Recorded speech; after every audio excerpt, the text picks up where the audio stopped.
Welcome back to Prompts for Purpose and Perseverance. This is a snippet from prompt 4 from my book.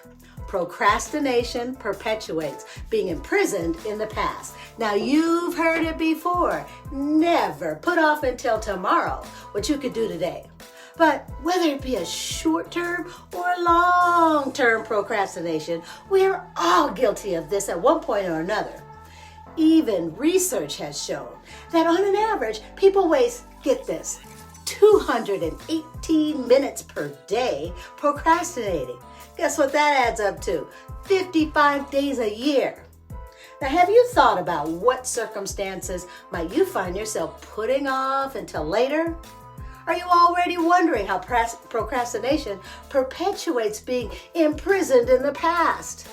Like the topic of denial, which we covered in prompt 3, procrastination keeps us from moving forward.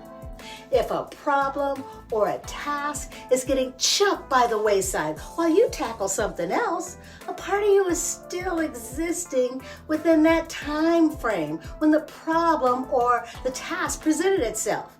You just kind of subconsciously linger there, imprisoned in the past until it's resolved.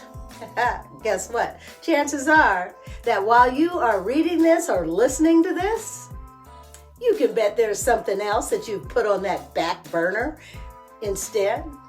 In David Allen's book, Getting Things Done, he outlines the 2-minute rule to avoid procrastination. Allen believes that anything that can be done in 2 minutes or less should be completed right away.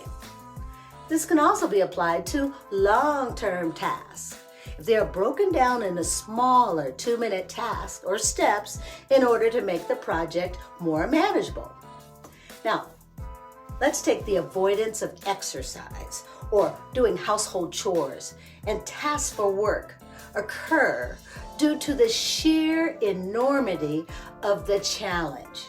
I have found that breaking these down and tackling them in 15-minute intervals is far more productive for me than the suggested 2-minute segments. Whether it means just getting out and taking a walk or regularly scheduling a quick jog around the house or on a treadmill, the point is to start slow and then gradually increase the time. Sometimes just the thought of moving forward elicits frustration and anxiety. For those that have self-esteem issues, tasks get put off forever because they feel as if they don't really have the ability to pull it off. Now, how many of you out there are perfectionists? If you are, you may avoid even starting a task until you are absolutely sure that you have every single detail in place before even beginning. Now, I am far from being procrastination free, but when I realize that I am procrastinating, I remind myself of the many ways that I can just climb out of that hole, move forward, and then use that get out of procrastination jail free card right away. Now let's get back to the quote for this chapter. Procrastination perpetuates being imprisoned in the past. What is the purpose of this quote and its application to your life? How will this encourage perseverance, act as a call to action, and of course, bring you joy?